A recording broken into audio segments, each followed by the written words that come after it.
What is up, you guys, and welcome back to another video. In this video, we're going to be talking about a potential key to the PulseChain ecosystem in the future.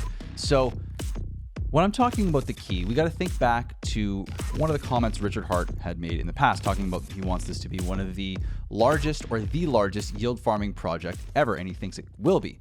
So one of the things that is important to understand is why incentive is critical for that narrative to come true and for PulseChain, PulseX, to basically be home of the world's largest yield farming and world's most successful yield farming project. So the one thing I want to bring your attention here is, of course, the farm. So when you put your liquidity in a pool and then come and stake your tokens that you get as receipts for providing liquidity in the farms in PulseX V1, you are going to earn the incentive token. Now, this APR here, if you've been here since the beginning, you've noticed that the APR has been wildly variable. It has gone from 50% to hundreds of percent in these different pools, not just the PulseX and Pulse pool, all the way down now to 11.5%. So what dictates this?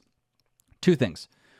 One, well, we have an emission rate, right? So we have a weight, and the weight is relative to how much of the emissions are happening for ink per second.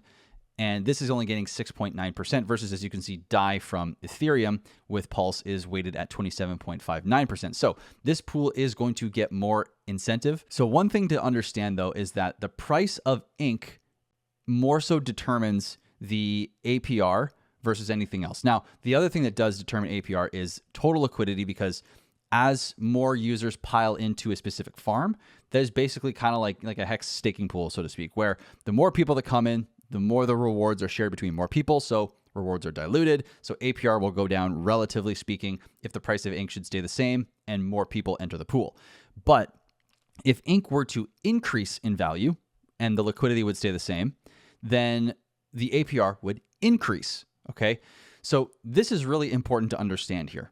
Now, with 11.5%, 64%, 43%, like these are great APRs and they're reliable.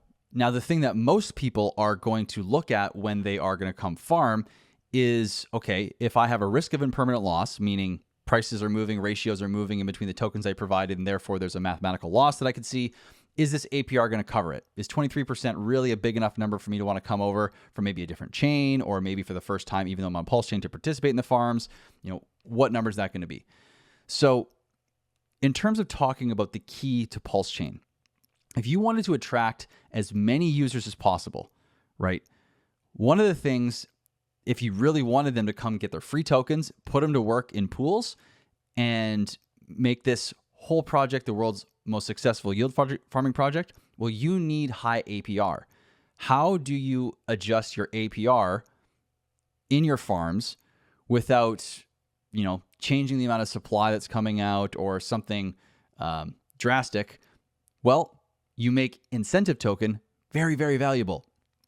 So this is what I want you to consider here, was what I'm saying here, and why incentive is incredibly important and is one of the actually keys to the future of PulseChain. Now, if incentive stays low in price or does not perform very well, or maybe it just kind of hangs in there with Pulse, it will stay roughly the same APR, relatively speaking, roughly. But if incentive token was to go parabolic, that's going to attract a lot of people, right? If every single one of these pools is over 100% APR, how many eyeballs are going to be looking at it? How many people are going to find out about PulseChain the first time, or for the first time, and realize they have tokens that are sitting on the network, just waiting for them to go click opening the PulseChain network and see them there? Having 100% APR or more will absolutely draw eyes. And if that is something that is sustained in one way, shape, or form, then we could see so much adoption so much quicker, and maybe even not quicker necessarily, but more sustained, because you're generating a massive incentive for many, many, many users to come to PulseChain. So yes, PulseChain needs to perform, obviously, for the ecosystem to lift up. Everyone's hoping on Hex. I mean, Hex, it doesn't need to perform, but to hold up to what it's done in the first cycle, of course, it needs to perform. I mean, we all know Richard Hart is in it for the glory. He wants Hex, PulseX, Inc. Pulse, all that to go up. And I'm sure go up substantially based on his commentary. But Ink is a different beast, because if Ink goes down in value while everything else is going up, or does not overperform Pulse by a little bit, you will get the same APRs. And while 72% is fantastic, 69% is fantastic, I think that you need to see higher APRs than this to really attract people. Now, maybe I'm wrong here. I could absolutely be wrong. These are just my thoughts. I'm just some guy on the internet, right? So, but what I do think is Ink is the key to lasting yield farming and user adoption on PulseChain, right? There's a saying that the PTGC crew uses, which is come for the X's and stay for the yield. So people can come here seeing that, wow, this protocol or this whole blockchain is performing real well. And wow, I can earn some serious APR just from clicking a few buttons and putting my tokens into PulseX. So I don't think it's a good idea to sleep on Ink. I think there's going to be most likely projects building on it. There's a burn feature in it.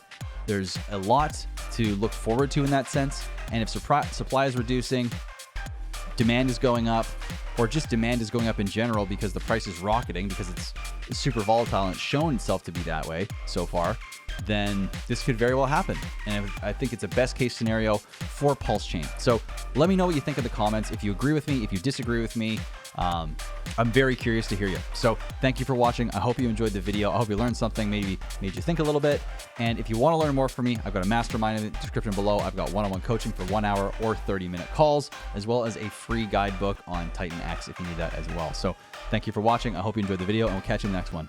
Peace.